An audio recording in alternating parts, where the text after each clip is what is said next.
అందరికీ నమస్తే. Welcome back my channel.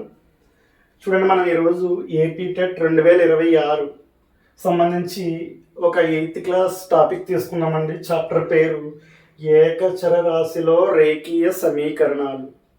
So ఈ చాప్టర్లో క్వశ్చన్స్ డిస్కస్ చేస్తామండి. సో ఈ చాప్టర్ ఎందుకు తీసుకోవాలి అంటే, ఇందులో చూడండి, ఇది ఆల్రెడీ బీజగణితం ఆల్జీబ్రాలోకి వస్తుందండి. ఇందులో అన్ని రకాల క్వశ్చన్స్ ఉంటాయండి. అంటే అర్థమెటిక్, మెంజరేషన్, ఏజెస్, ఇలా మొత్తం ప్రతి టాపిక్ క్వశ్చన్స్ కూడా ఈ చాప్టర్లో ఉంటాయండి. కాబట్టి మనం ఈ చాప్టర్ కంప్లీట్ చేసుకుంటే మొత్తం ఆల్మోస్ట్ అన్ని మోడల్స్ క్వశ్చన్స్ కవర్ అవుతాయండి. కాబట్టి ఫస్ట్ క్వశ్చన్ చూడండి. 11 యొక్క 3 వరుస గుణిజాల మొత్తం 363 అయినా వాటిని కనుగొనండి. చూడండి, మీకు సొల్యూషన్ అనేది చాలా క్లియర్గా, స్పష్టంగా కాంపిటేటివ్ ఎగ్జామ్స్కి ఎలా చేయాలో ఆ రకంగా చెప్తానండి. వీడియో పూర్తిగా చూడండి.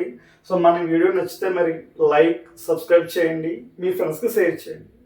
సో ఇక లేట్ చేయకుండా సొల్యూషన్ చూద్దాం. చూడండి, 11 యొక్క 3 వరుస గుణిజాల మొత్తం ఇచ్చేసాడు, వాటిని కనుక్కోమంటున్నాడు. మీ ఎగ్జాంపుల్ ప్రాబ్లం సేమ్ ప్రాబ్లం ఎక్సైజ్లో కూడా ఉంది. దీనికి ఈజీగా ఎలా చేయాలో చూడండి.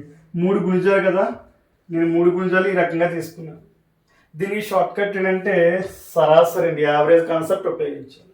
చూడండి, సరాసరి అంటే రాసుల మొత్తం బై రాసుల సంఖ్య. కాబట్టి నేను ఫస్ట్ సరాసరి అండి, యావరేజ్ కనుక్కునే ప్రయత్నం చేస్తున్నాను. రాసుల మొత్తం అంటే వాడు ఇచ్చేసాడు గుణిజాల మొత్తం 363 బై రాసుల సంఖ్య అంటే ఇదిగోండి వాడు ఇచ్చాడు 3. డివైడ్ చేయండి 12 times 1 అంటే చూడండి సరాసరి 121 వచ్చింది. సరాసరి 121 వచ్చింది యావరేజ్. అయితే ఇక్కడ చూడండి, n is equal to 3. n is equal to 3 ఇలా గుణిజాల సంఖ్య బేసి సంఖ్య అయినప్పుడు సరాసరి అనేది మధ్యలో ఉంటుందండి. Very very important point. వరుస గుణిజాల యొక్క మొత్తం ఇచ్చినప్పుడు వాటి సరాసరి కట్టాను నేను. సరాసరి 121 వచ్చిందండి. మీరు రాసుకోవాల్సిన పాయింట్స్, మా గుణిజాల సంఖ్య లేదా రాసుల సంఖ్య బేసి సంఖ్య అయితే వాటి సరాసరి మధ్యలో ఉంటుందండి. అంటే ఇది 121 అంటే 3 గుణిజాల్లో మధ్య గుణిజం వచ్చేస్తుంది. మరి తర్వాత గుణిజం కావాలనుకో, మీకు ఇది 11 యొక్క గుణిజాలు అన్నాడు కాబట్టి +11.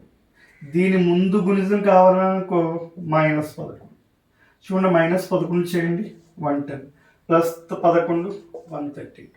అంటే దేర్ఫోర్ ఆ గుణిజాలు ఏమంటే 110, 121, 132. సో ఇంత ఈజీగా చేయండి ఎగ్జామ్లో, కాంపిటేటివ్ ఎగ్జామ్లో.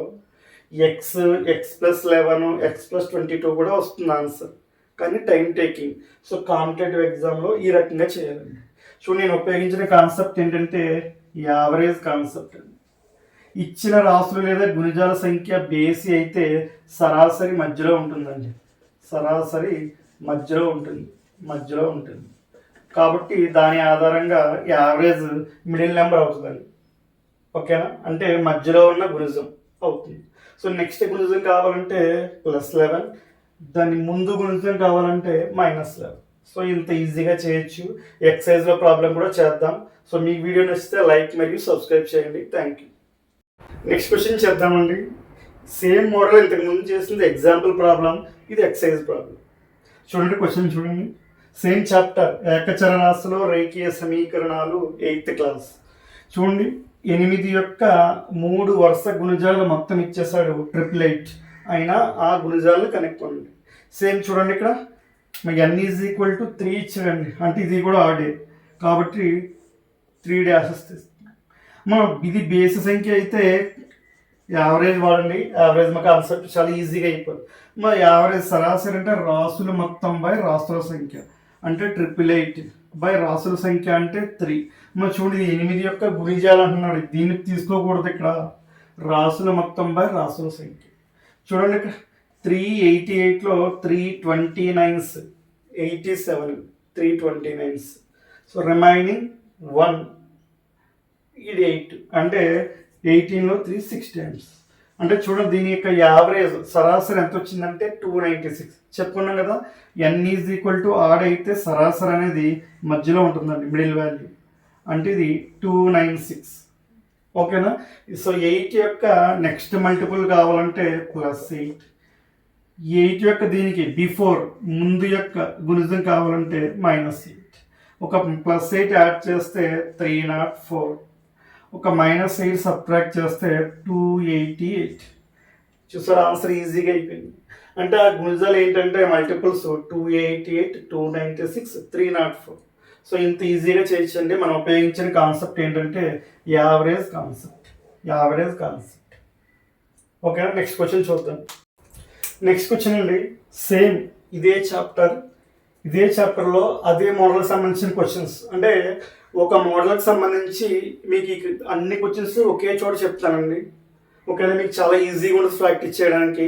కాబట్టి వీడియో చివరి వరకు చూడండి, మీ ఫ్రెండ్స్కి కూడా షేర్ చేయండి, సబ్స్క్రైబ్ చేయండి. 3 వరుస పూర్ణ సంఖ్యల మొత్తం ఇచ్చేసాడు 51. అయినా ఆ సంఖ్యలు కనుగొనండి. ఇప్పుడు గుణిజాలు కాదండి, 3 వరుస పూర్ణ సంఖ్యల మొత్తం ఇచ్చేసాడు. ఇదిగోండి, ఇక్కడ కూడా 3 అన్నాడు, అంటే n=3. ఇది కూడా ఆడ్. సో 3 పూర్ణ సంఖ్యలు కాబట్టి 1, 2, 3. ఏం చెప్పానండి, n=ఆడ్ అయితే సో యావరేజ్ కాన్సెప్ట్. యావరేజ్ అంటే రాసుల మొత్తము బై రాసుల సంఖ్య. Some of the observations by number of observations. 3 ఇందులో ఎగ్జాక్ట్గా 70 టైమ్స్ కట్ అయిపోతుంది, 17 టైమ్స్. చెప్పాను కదా, n=ఆడ్ అయినప్పుడు సరాసరి ఎప్పుడు కూడా మిడ్ వాల్యూ అవుతుంది, మధ్యలో ఉన్న విలువ అవుతుంది. కాబట్టి ఇది 17. మరి చూడండి, ఇది గుణిజాలు కాదు, ఏమన్నాడు, వరుస పూర్ణ సంఖ్యలు అన్నాడు. కాబట్టి 17 తర్వాత వెంటనే వచ్చేది మనకి 18 అండి. 17కి ముందు వెంటనే 16. దేర్ఫోర్ ఆ పూర్ణ సంఖ్యలు ఏంటి అంటే 16, 17, 18. చూడండి, చెక్ చేయండి, వాటి మొత్తం 51 రావాలన్నారు. 16 + 17 33. 33 + 18 51. సరిపోయింది. సో ఆన్సర్ ఏంటంటే 16, 17, 18 పూర్ణ సంఖ్య. సో ఇంత ఈజీగా చేయొచ్చు. మీకు ఒకే కాన్సెప్ట్ సంబంధించి అన్ని సమ్స్ ఒకే చోట చెప్పే ప్రయత్నం చేస్తాను. Thank you.